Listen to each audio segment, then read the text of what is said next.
Hey guys, today's video is going to be a book review of The Rise of Io by Wesley Chu. Now, I got the second one in this series before I got the first one because I just saw it in the bookshop and thought, oh, that's interesting looking. And then it turned out it was the second one in the series. So here's the first one. I've read it. And then it turns out that it's not even the first part of the series. This is the second series in another.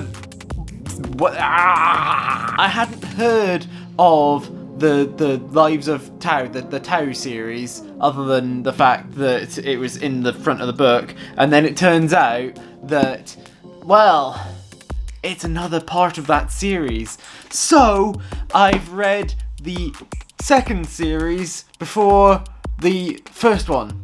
But I did find that this one was at least more standalone in the first place than I would have expected from a series like that. So that was something. The Rise of Io follows Ella Patel, a young con artist who's living in a slum in India in the aftermath of a worldwide alien civil war. Ella stumbles across some combat that's happening between spies, between the different forces of the alien civil war, and ends up becoming the new host of one of the aliens.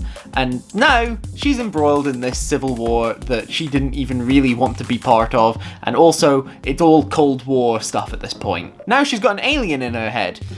How are the two of them going to get along? You'll have to read and find out. This book is really interesting. There's a whole lot of interesting stuff that goes on in it. Like, it's just got really fascinating world building, and it's got some really interesting characters and concepts going on in it, and it does a really good job of putting all of them together, I'd say. The world building is really quite fantastic, but it could have been more defined in some places. But I do have to say that this partly could be due to the fact that this is effectively a follow-up series to a previous series, and thus there may be some aspects of this whole world building that are more explored in basically the first series. So that's probably where that comes down. Quasings, the aliens that are in this book, are really interesting. I really just wanted to learn a hell of a lot more about them, their societies, and just how they function a bit more.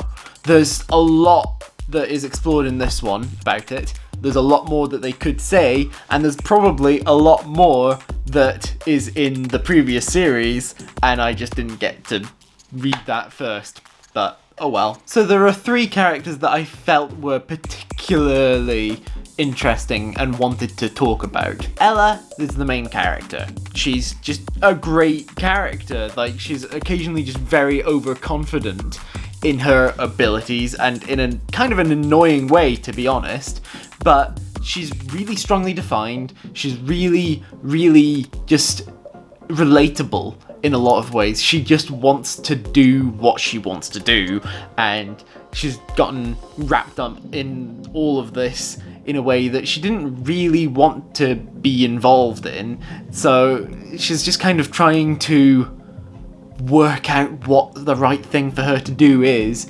and she's very attached to the place that she calls home, but also it's a really bad place for her. So she really realistically needs to get out of there, but is very attached to it and won't leave. And obviously by the end of it, she does leave. Io, the titular alien in the book, is also really quite interesting. She's just a fascinating character. Somewhat incompetent and very self-interested and deceptive, but they do care, at least a little bit. And just there's the sort of standings idea. The fact that Io is like wanting to get back up to the point where they were before all of everything had started, but also like, it's just really interesting seeing that play out in the way that it does. The other character that I really wanted to talk about was basically the third main character of the book, which is Shura, who is a really interesting, relatable character in a lot of ways. She is on the opposite side. She's effectively a villain in this book, but she's really hyper competent, but she's always being hamstrung by other people. She's a really great anti-villain, because like she is very much like having to deal with other people's incompetence and their own grudges and everything, and the consequences of other people's actions, really.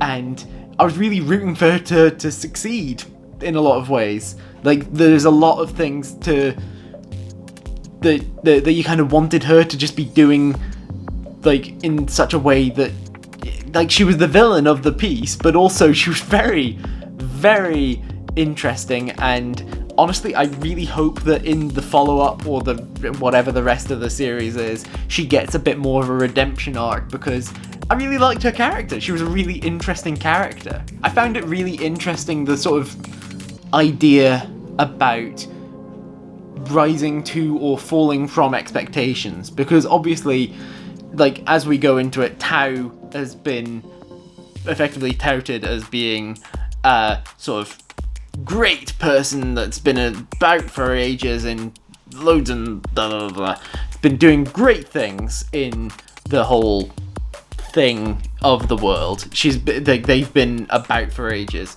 and Io has been around for a long time in human spans, but has actually just done some really stupid things and not done a very good job of things. And oh dear, like, but they were of higher standing in the first place, so where does that, like, and Tao basically looks at it in the end of the book and is like, what would have happened if they were reversed? Oh wait, they effectively are what would happen if they were reversed. I'm really looking forward to reading the sequel to this book, and maybe eventually going back to the other books in the series, the Tao ones. I'd be interested to see basically what happens with them, because I would like to know what the whole origin of Tao is, effectively. So that's what I thought of this book. I really quite enjoyed it. It's pretty good. So that's my feelings on The Rise of Io. Let me know in the comments down below what you thought of this book. I would love to know, so tell me down there. I hope that you enjoyed this video and that you remember to like and share it and subscribe to my channel. Click on the thumbnails over there to see other videos by me. Click on the link in the description down below to join my Discord, and I will see you guys next time. Bye!